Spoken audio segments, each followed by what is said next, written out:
पिंगला गीता। पिंगला गीता महाभारत के शांति पर्व के अंतर्गत पितामह भीष्म एवं धर्मराज युधिष्ठिर के संवाद रूप में प्राप्त होती है। इसमें धन संपत्ति के नष्ट होने अथवा किसी प्रियजन की मृत्यु होने पर उत्पन्न शोक के निवारण का उपाय एक प्राचीन आख्यान के माध्यम से बताया गया है। आख्यान में शोकाकुल राजा सेनजीत की एक हितैषी ब्राह्मण ने युक्तियों के माध्यम से बहुत मार्मिक एवं प्रभावी उपदेश दिए हैं। इसी क्रम में पिंगला नामक एक गणिका का भी वर्णन आया है, जो निराशा के कारण विरक्त होकर परम सुख को प्राप्त हो गई थी। इसी प्रसंग के कारण इसे पिंगला गीता कहा जाता है। तो आइए पिंगला गीता का हम श्रवण करते हैं। राजा युधिष्ठिर ने कहा, हे पितामह, आपने राजधर्म संबंधी श्रेष्ठ धर्मों का उपदेश दिया। हे पृथ्वीनाथ, अब आप आश्रमियों के उत्तम धन का वर्णन कीजिए। भीष्म जी बोले, युधिष्ठिर, वेदों में हर जगह सभी आश्रमों के लिए स्वर्ग साधक यथार्थ फल की प्राप्ति कराने वाली तपस्या का उल्लेख है।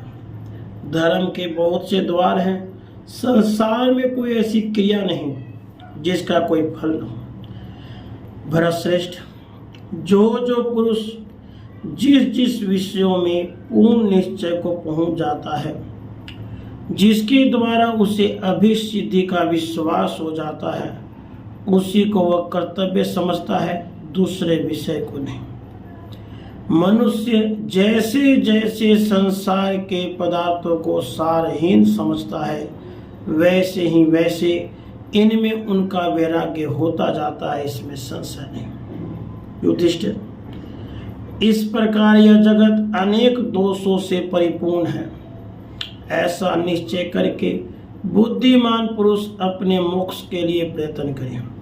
युधिष्ठिर ने कहा, दादाजी, धन के नष्ट हो जाने पर अथवा स्त्री पुत्र या पिता के मर जाने पर किस बुद्धि से मनुष्य अपने शोक का निवारण करे, या मुझे बताइए।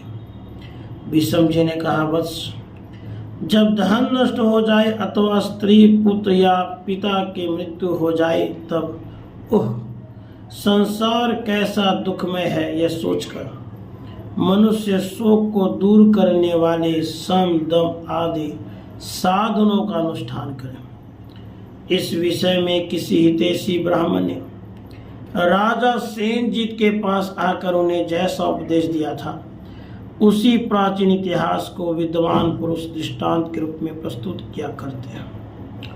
राजा सेनजीत के पुत्र की मृत्यु हो गई थी। वे उसी के शोक की आग से जल रहे थे। उनका मन विषाद में डूबा हुआ था। उन शोक विह्वल नरेश को देखकर ब्राह्मण इस प्रकार कहा, राजा, तुम मूढ़ मनुष्य की भांति क्यों मोहित हो रहे हो? शोक के योग्य जो तुम स्वयं ही हो, फिर दूसरों के लिए क्यों शोक करते हो? एक दिन ऐसा आएगा जबकि दूसरे शोचनीय मनुष्य तुम्हारे लिए भी शोक करते हुए उसी गति को प्राप्त होंगे। पृथ्वीनाथ, तुम, मैं और ये दूसरे लोग जो इस समय तुम्हारे पास बैठे हैं, सब वहीं जाएंगे जहां से हम आए हैं। सेनजीत ने पूछा, तपस्या के धनी ब्राह्मण देव, आपके पास ऐसी कौन सी बुद्धि, कौन सा तप, कौन सी समाधि, कैसा ज्ञान और कौन सा शास्त्र है जिसे पाकर आपको किसी प्रकार का विषाद नहीं है? सुख और दुख का चक्र घूमता रहता है। मैं सुख में हर्ष से फूल उठता हूँ, दुख में क्षीण हो जाता हूँ। ऐसी अवस्था में पड़े हुए अपने आप को मेरे लिए अत्यंत शोक होता है। यह शोक मेरे हृदय में डेरा डाले बैठा है। ब्राह्मण ने कहा, राजन, इस संसार में उत्तम, मध्यम और अधम सभी प्राणी भिन्न भिन्न कर्मों में आसक्त होकर दुख से ग्रस्त हो रहे हो। मैं तो अकेला हूँ, ना तो दूसरा कोई मेरा है और ना मैं किसी दूसरे का। मैं उस पुरुष को नहीं देखता जिसका मैं हो जाऊं, तथा उसको भी नहीं देखता जो मेरा हो। ना मुझ पर किसी की ममता है, ना मेरा ही किसी पर ममत्व है। यह शरीर भी मेरा नहीं, अथवा सारी पृथ्वी भी मेरी नहीं है। ये सब वस्तुएं जैसे मेरी हैं वैसे ही दूसरों की भी हैं। ऐसा सोचकर इनके लिए मेरे मन में कोई व्यथा नहीं होती। इस बुद्धि को पाकर न मुझे हर्ष होता है न सुख। जिस प्रकार समुद्र में बहते हुए दो काष्ठ कभी कभी एक दूसरे से मिल जाते हैं और फिर मिलकर अलग हो जाते हैं, उसी प्रकार इस लोक में प्राणियों का समागम होता है। इसी तरह पुत्र पौत्र जाति बांधव संबंधी भी मिल जाते हैं। उनके प्रति कभी आसक्ति नहीं बढ़ानी चाहिए, क्योंकि एक दिन उनसे विछोह होना निश्चित है। तुम्हारा पुत्र किसी अज्ञात स्थिति से आया था और अब अज्ञात स्थिति में ही चला गया है। न वह तुम्हें जानता था और न तुम उसे जानते थे। फिर तुम उसके लिए कौन होकर किस लिए शोक करते? संसार में विषयों की तृष्णा से जो व्याकुलता होती है उसी का नाम दुख है, और उस दुख का विनाशी सुख है। उस सुख के बाद पुनः कामना जनित दुख होता है। इस प्रकार बारंबार दुख ही होता रहता है। सुख के बाद दुख, दुख के बाद सुख आता है।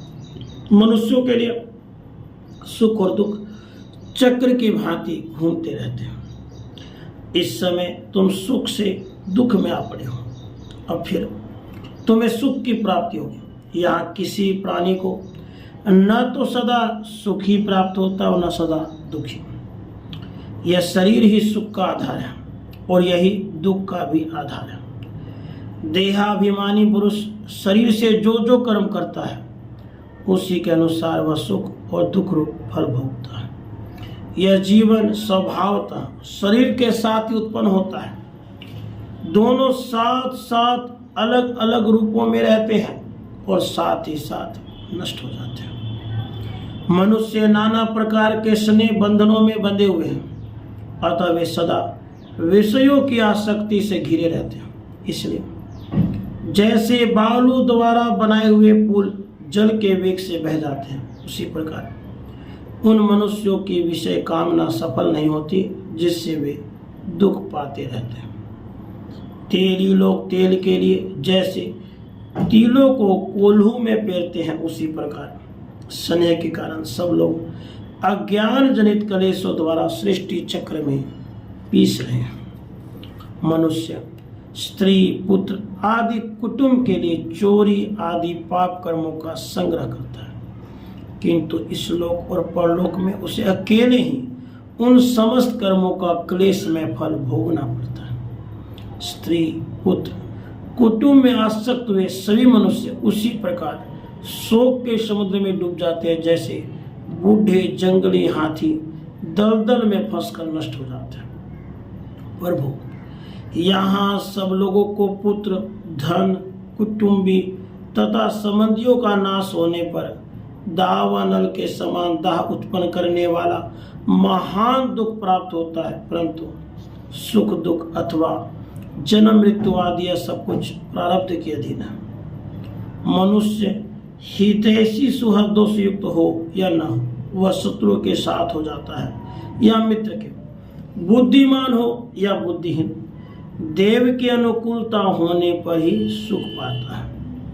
अन्यथा न तो सुहृद सुख देने में समर्थ है, न शत्रु दुख देने में समर्थ है, न तो बुद्धि धन देने की शक्ति रखती है और न धन ही सुख देने में समर्थ होता है। न तो बुद्धि धन की प्राप्ति में कारण है, न मूर्खता निर्धनता में। वास्तव में संसार चक्र की गति का वृत्तांत कोई ज्ञानी पुरुष ही जान पाता, दूसरा नहीं। बुद्धिमान शूरवीर मूढ़ डरपोक गूंगा विद्वान दुर्बल बलवान जो भी भाग्यवान होगा, देव जिसके अनुकूल होगा उसे बिना यत्न के ही सुख प्राप्त होगा। दूध देने वाली गौ बछड़े की है या उसे दूहने अथवा चराने वाले ग्वाले की है या रखने वाले मालिक की है, अथवा उसे चुरा कर ले जाने वाले चोर की। वास्तव में जो उसका दूध पीता है उसी की वह गाय है, ऐसा विद्वानों का निश्चय। इस संसार में जो अत्यंत मूढ़ है और जो बुद्धि से परे पहुंच गए हैं वे ही मनुष्य सुखी हैं। बीच के सभी लोग कष्ट भोगते हैं। ज्ञानी पुरुष अंतिम स्थितियों में रमण करते हैं, मध्यवर्ती स्थिति में नहीं। अंतिम स्थिति की प्राप्ति सुख स्वरूप बताई जाती है और उन दोनों के मध्य की स्थिति दुख रूप कही गई है।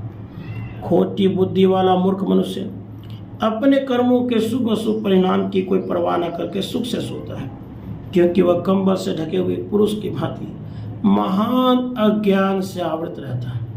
किंतु जिन्हें ज्ञान जनित सुख प्राप्त है, जो द्वंद्वों से अतीत है तथा जिनमें मत्सरता का अभाव है, उन्हें अर्थ और अनर्थ कभी पीड़ा नहीं देते। जो मूर्खता को लांघ चुके हैं परंतु जिनको ज्ञान प्राप्त नहीं है, वे सुख की परिस्थिति आने पर अत्यंत हर्ष से फूल उठते हैं और दुख की परिस्थिति में अतिशय संताप का अनुभव करने लगते हैं।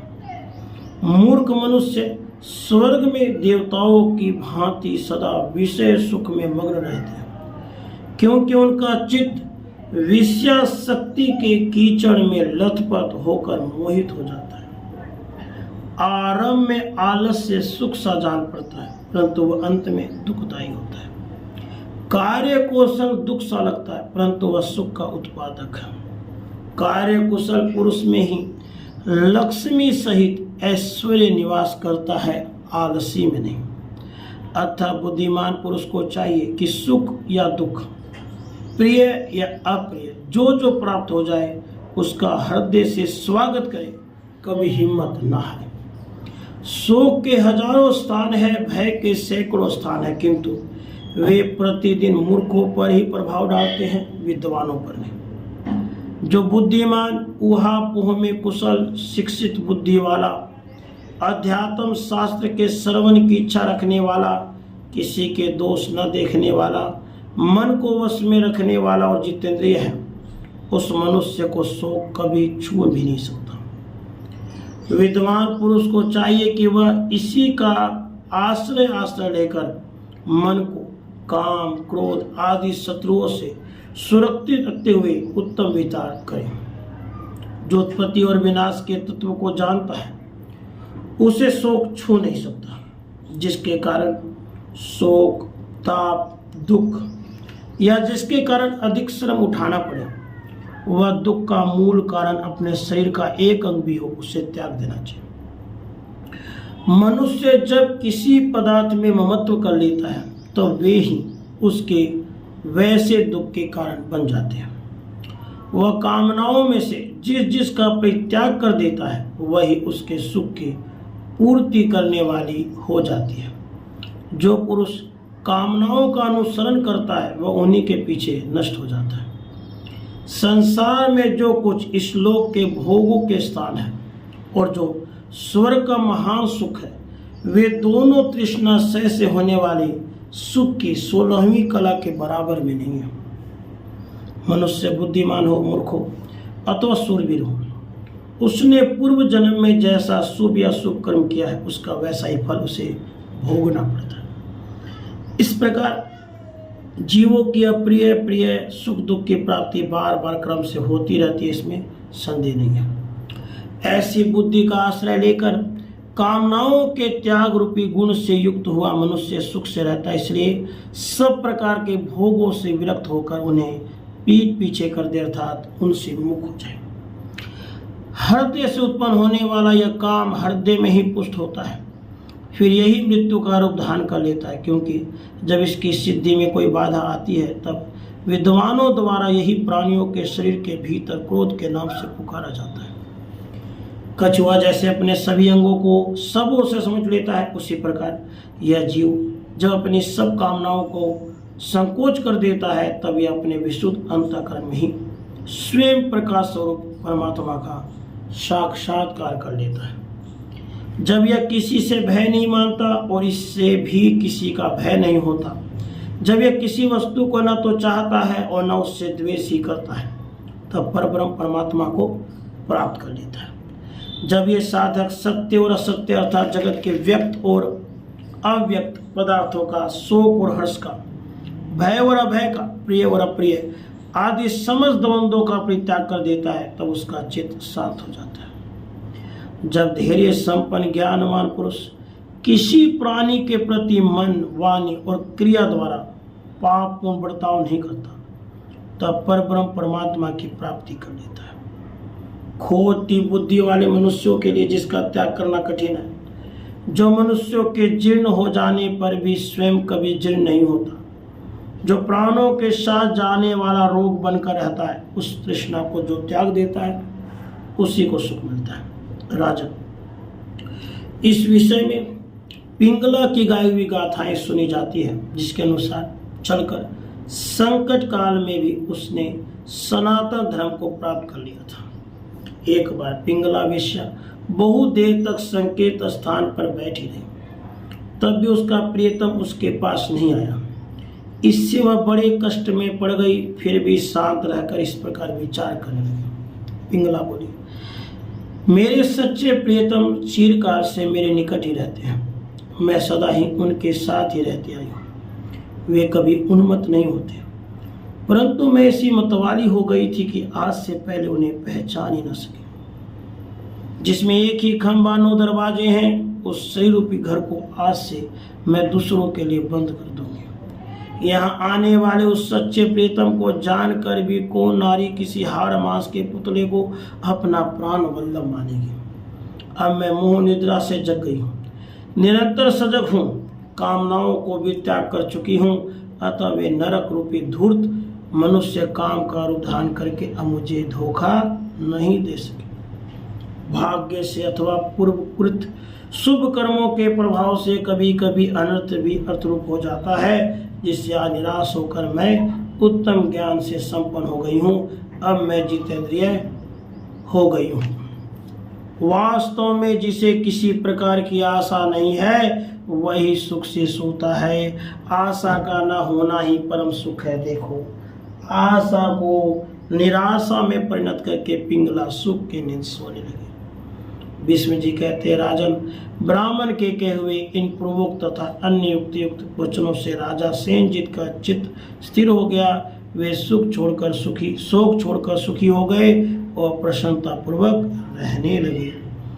इति श्री महाभारते शांति पर्वणि मोक्ष धर्म पर्वणि पिंगला गीता संपूर्णा। राधे कृष्ण।